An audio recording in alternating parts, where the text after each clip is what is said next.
Hi, എല്ലാവർക്കും അനൂസ് കിച്ചണിലേക്ക് വീണ്ടും സ്വാഗതം. ഇന്ന് ഞാൻ വന്നിരിക്കുന്നത് ഒരു അടിപൊളി ഉണ്ണിയപ്പത്തിൻ്റെ റെസിപ്പി ആയിട്ടാണ്. പക്ഷേ ഇത് അരി അരച്ചുണ്ടാക്കുന്നതല്ല, നുറുക്ക് ഗോതമ്പ് കൊണ്ട് ഉണ്ടാക്കുന്ന ഉണ്ണിയപ്പമാണ്. അപ്പം നല്ല പഞ്ഞി പോലെ സോഫ്റ്റായ നല്ല ടേസ്റ്റി ആയിട്ടുള്ള ഈ ഉണ്ണിയപ്പം എങ്ങനെയാണ് ഉണ്ടാക്കുന്നതെന്ന് നോക്കാം. അപ്പോൾ ഇത് 1.5 കപ്പ് നുറുക്ക് ഗോതമ്പ് ഞാൻ നന്നായിട്ടൊന്ന് കഴുകിയിട്ട് 2 മണിക്കൂർ വെള്ളത്തിലിട്ട് വെച്ചിരുന്നതാണ്. ഒന്ന് കുതിർന്ന് കിട്ടുമ്പോൾ പെട്ടെന്ന് നമുക്ക് അരച്ചെടുക്കാൻ പറ്റും. അപ്പോൾ ഇത് റേഷൻ കടയിൽ നിന്ന് കിട്ടിയ നുറുക്ക് ഗോതമ്പാണ്. നിങ്ങളുടെ കയ്യിലുള്ള ഏതെങ്കിലും ഒരു കപ്പോ ഗ്ലാസ്സോ എടുത്തിട്ട് അതിനകത്ത് 1.5 കപ്പ് നുറുക്ക് ഗോതമ്പ് അളന്നെടുത്താൽ മതി. അപ്പോൾ ആദ്യം നമുക്ക് ശർക്കരപ്പാനി ഉണ്ടാക്കി വെക്കാം. അതിനായിട്ട് 1 കപ്പ് ശർക്കരയാണ് ഞാൻ എടുത്തിരിക്കുന്നത്. ഇതേ കപ്പിൽ തന്നെയാണ് ഞാൻ നുറുക്ക് ഗോതമ്പും അളന്നെടുത്തത്. അപ്പോൾ 1.5 കപ്പ് നുറുക്ക് ഗോതമ്പിന് 1 കപ്പ് ശർക്കരയാണ് ഞാൻ എടുത്തിരിക്കുന്നത്. ശർക്കര ചെറുതായിട്ട് ഇതുപോലെ ഒന്ന് ചുരണ്ടിയിട്ടോ അല്ലെങ്കിൽ ഒന്ന് പൊടിച്ചിട്ടോ എടുത്താൽ മതി. അപ്പോൾ 1 കപ്പ് ശർക്കര ചേർക്കുമ്പം ഒത്തിരി മധുരം കാണത്തില്ല, എന്നാലും അത്യാവശ്യം മധുരം ഉണ്ടാവും. അപ്പം നിങ്ങൾക്ക് കുറച്ചും കൂടി മധുരത്തിലാണ് വേണ്ടെങ്കിൽ ഒരു 1.25 കപ്പ് ശർക്കരയൊക്കെ ചേർക്കാം. ഇനി ഇതിനകത്തൊരു അല്പം വെള്ളം ഒഴിച്ചിട്ട് ഉരുക്കിയെടുക്കണം. അപ്പം ഞാനൊരു 1/4 കപ്പ് വെള്ളമേ ഒഴിക്കുന്നുള്ളൂ. വെള്ളത്തിൻ്റെ അളവ് കൂടി പോകണ്ട കേട്ടോ, കാരണം ഈ ശർക്കരപ്പാനി ഒഴിച്ചിട്ടാണ് നമുക്ക് ഈ നുറുക്ക് ഗോതമ്പ് അരയ്ക്കാനുള്ളത്. അപ്പോൾ ഒത്തിരി ലൂസായി പോയി കഴിഞ്ഞാൽ ചിലപ്പോൾ ഫുള്ള് ശർക്കര നമുക്ക് ചേർക്കാൻ പറ്റാതെ വരും. അതുകൊണ്ട് കുറച്ച് വെള്ളം ഒഴിച്ചിട്ട് ശർക്കര ഉരുക്കിയെടുക്കാം. ശർക്കരപ്പാനി റെഡി ആയിട്ടുണ്ട്. നമുക്ക് സ്റ്റൗ ഓഫ് ചെയ്യാം. ഇനി ഇതൊരു 5 മിനിറ്റ് മാറ്റി വയ്ക്കാം. ഒന്ന് തണുത്ത് കഴിഞ്ഞിട്ട് നമുക്ക് നുറുക്ക് ഗോതമ്പിൽ ചേർത്തിട്ട് അരച്ചെടുക്കണം. ഇനി ഒരു മിക്സി ജാറിലോട്ട് നമ്മൾ കുതിർത്ത് വെച്ച നുറുക്ക് ഗോതമ്പ് ഇട്ട് കൊടുക്കാം.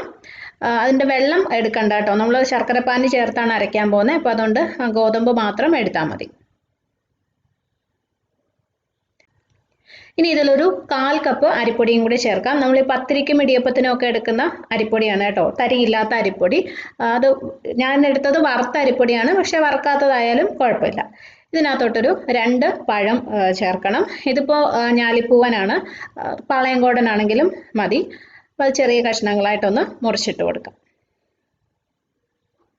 ഇനി ഇതിലൊരു 2 ടീസ്പൂൺ ഏലക്കാപ്പൊടി ചേർക്കാം. ഒരു 1/4 ടീസ്പൂൺ ജീരകം, നമ്മൾ തോരനൊക്കെ ചേർക്കുന്ന ചെറിയ ജീരകമാണ്. പിന്നെ ഒരു 2 ടീസ്പൂൺ നെയ്യ് ചേർക്കാം. നെയ്യ് വേണമെങ്കിൽ കുറച്ചും കൂടി കൂടുതലൊക്കെ ചേർക്കാം കേട്ടോ, അതിൻ്റെ ഒരു ടേസ്റ്റ് നല്ല ഇഷ്ടമാണെങ്കിൽ കൂടുതൽ ചേർക്കാം. അപ്പോൾ ഇതിന് നമുക്ക് അരച്ചെടുക്കണം. ആദ്യം നമ്മൾ റെഡിയാക്കി വെച്ച ശർക്കരപ്പാനി മാത്രം ചേർത്ത് അരച്ചു നോക്കുക. പിന്നെ കൂടുതൽ വേണമെങ്കിൽ മാത്രം കുറച്ച് വെള്ളവും കൂടി ചേർത്ത് അരച്ചാൽ മതി. പറ്റുന്നിടത്തോളം ശർക്കരപ്പാനി മാത്രം ചേർക്കാൻ നോക്കുക, അപ്പോഴാണ് കറക്റ്റായിട്ടൊരു ടേസ്റ്റ് കിട്ടുന്നത്. അപ്പോൾ നമ്മൾ റെഡിയാക്കി വെച്ച ശർക്കരപ്പാനി ഇതിനകത്തോട്ട് ഒഴിച്ചു കൊടുക്കാം. ഞാൻ അരിച്ചാണ് ഒഴിക്കുന്നത്. ഇതിപ്പോൾ ഈ ഫുള്ള് പാനി ഞാൻ ഒഴിച്ചിട്ടുണ്ട്, കാരണം ഇത്രയും വേണ്ടി വരും ഇത് അരഞ്ഞു കിട്ടാനായിട്ട്. അപ്പോൾ ഇത് നമുക്കിനി അരച്ചെടുക്കാം. അരച്ചെടുത്ത മാവ് ഒരു ബൗളിലോട്ട് ഒഴിക്കാം. അപ്പോൾ ഇതിൻ്റെ ഒരു പരുവം കണ്ടല്ലോ, ദോശമാവിനേക്കാളും ഒരല്പം കൂടി കുറുകിയിരിക്കുന്ന മാവാണ്. അതുപോലെ നല്ല സ്മൂത്തായിട്ടല്ല അരച്ചിരിക്കുന്നത്, ചെറിയ തരിയുണ്ട്. ഒത്തിരി വലിയ വലിയ തരികളല്ല, ചെറിയ രീതിയിൽ തരിയോടുകൂടിയാണ് അരച്ചെടുത്തിരിക്കുന്നത്. ഇനി ഇതിലൊരു 1/4 ടീസ്പൂൺ ബേക്കിംഗ് സോഡ, നമ്മൾ അപ്പത്തിനൊക്കെ ചേർക്കുന്ന സോഡാപ്പൊടിയാണ്, അത് ചേർത്ത് കൊടുക്കാം. സോഡാപ്പൊടിയുടെ അളവ് കൂടരുത് കേട്ടോ, ഒരു ചുവ വരും. വളരെ കുറച്ച് മതി. 1/4 ടീസ്പൂൺ എന്ന് പറയുമ്പോൾ ഒരു 2-3 നുള്ള് അത്രേ വരത്തുള്ളൂ. അപ്പോൾ അതൊരല്പം വെള്ളത്തിലൊന്ന് മിക്സ് ചെയ്തിട്ടാണ് ചേർക്കുന്നത്. അപ്പോൾ നന്നായിട്ട് എല്ലാ സ്ഥലത്തും ഒരുപോലെ മിക്സ് ആവാനായിട്ട് സഹായിക്കും. അതിനായിട്ടാണ് വെള്ളത്തിലൊന്ന് മിക്സ് ചെയ്തിരിക്കുന്നത്. ഇനി ഇതിൽ ഞാൻ കുറച്ച് ഉപ്പ്, ഒരു 1/4 ടീസ്പൂൺ ഉപ്പ് ചേർത്തു. പിന്നെ കുറച്ച് എള്ള്, കറുത്ത എള്ളും കൂടി ചേർക്കുന്നുണ്ട് കേട്ടോ. എള്ള് കയ്യിലില്ലെങ്കിൽ കുഴപ്പമില്ല, ഒഴിവാക്കാം. അതുപോലെ തന്നെ ഇതിൻ്റെ കൂടെ നിങ്ങൾക്ക് വേണമെങ്കിൽ ഒരല്പം തേങ്ങ കൊത്തൊന്ന് നെയ്യിൽ ഫ്രൈ ചെയ്തിട്ട് അതും ചേർക്കാം. അപ്പോൾ അതൊക്കെ നിങ്ങളുടെ ഇഷ്ടം പോലെ ചേർത്ത് കൊടുത്താൽ മതി. ഇനി ഇതെല്ലാം കൂടി നന്നായിട്ട് ഒന്ന് മിക്സ് ചെയ്ത് വെക്കാം. ഇത് നമ്മൾ ഒത്തിരി സമയം റെസ്റ്റ് ചെയ്യാനൊന്നും വെക്കേണ്ട ആവശ്യമില്ല. അപ്പോൾ ഇനി ഒരു 10 മിനിറ്റ് നമുക്കിതൊന്ന് മാറ്റി വയ്ക്കാം. നമ്മൾ ഈ ചേർത്ത ഏലക്കയുടെയും ജീരകത്തിൻ്റെയൊക്കെ ഒരു ഫ്ലേവർ ഒന്ന് വരാനായിട്ട്. അത് കഴിഞ്ഞിട്ട് ഫ്രൈ ചെയ്തെടുക്കാം. അപ്പോൾ 10 മിനിറ്റ് കഴിഞ്ഞ് ഞാനിവിടെ ഉണ്ണിയപ്പച്ചട്ടിയിൽ എണ്ണ ചൂടാക്കിയിട്ടുണ്ട്. വെളിച്ചെണ്ണയാണ് കേട്ടോ, സൺഫ്ലവർ ഓയിൽ ആയാലും കുഴപ്പമൊന്നുമില്ല. അപ്പോൾ ഇത് നമ്മൾ റെസ്റ്റ് ചെയ്യാൻ വെച്ച മാവ് ആദ്യം ഒന്ന് മിക്സ് ചെയ്ത് കൊടുക്കുക. നല്ലതായിട്ടൊന്ന് മിക്സ് ചെയ്തിട്ട് വേണം ഒഴിച്ചു കൊടുക്കാനായിട്ട്. കുറച്ച് നേരം നമ്മൾ വെച്ചിരുന്നതല്ലേ. ഇനി നമുക്ക് മാവ് ഒഴിച്ചു കൊടുക്കാം.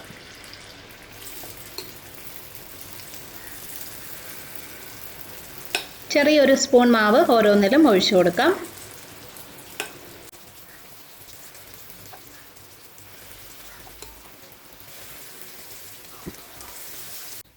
ഒരു സൈഡ് റെഡിയായി കഴിയുമ്പോൾ തിരിച്ചിട്ട് കൊടുക്കണം. നമ്മൾ സാധാരണ അരി അരച്ചുണ്ടാക്കുന്ന ഉണ്ണിയപ്പത്തിനേക്കാളും കുറച്ചും കൂടി പെട്ടെന്ന് റെഡിയാവേ, പെട്ടെന്ന് വെന്ത് കിട്ടും. അതുകൊണ്ട് തന്നെ ഒരുപാട് സമയം ഫ്രൈ ചെയ്യേണ്ട ആവശ്യമില്ല.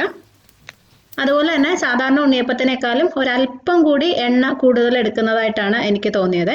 ഒത്തിരി എണ്ണ കുടിക്കുമെന്നല്ല, സാധാരണേക്കാളും ഒരല്പം കൂടി കൂടുതൽ എടുക്കുന്നുണ്ട്.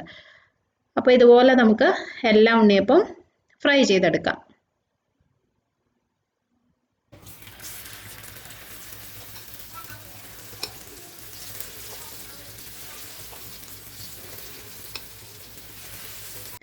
അപ്പോൾ നമ്മുടെ അടിപൊളി നുറുക്ക് ഗോതമ്പ് കൊണ്ടുള്ള ഉണ്ണിയപ്പം റെഡി ആയിട്ടുണ്ട്. നല്ല സോഫ്റ്റ് ആണ് കേട്ടോ, ഞാൻ വെറുതെ പറയുന്നതല്ല, നല്ല പഞ്ഞി പോലെ സോഫ്റ്റ് ആയിട്ടുള്ള ഉണ്ണിയപ്പമാണ്. പെട്ടെന്ന് നമുക്ക് ഫ്രൈ ചെയ്ത് എടുക്കാൻ പറ്റും, ഒത്തിരി സമയം എടുക്കില്ല.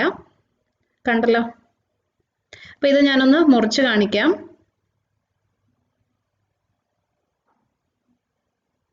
ശരിക്കും നല്ല സോഫ്റ്റ് ആണ് കേട്ടോ, ഉള്ളിലൊക്കെ നല്ല സോഫ്റ്റ് ആണ്. ഇപ്പം ഇത് നല്ല ചൂടുണ്ട്, പക്ഷെ നന്നായിട്ട് തണുത്ത് കഴിഞ്ഞാലും ഇത് നല്ല സോഫ്റ്റ് ആയിട്ട് തന്നെ ഇരിക്കും, ഒട്ടും തന്നെ കട്ടിയായി പോകത്തില്ല.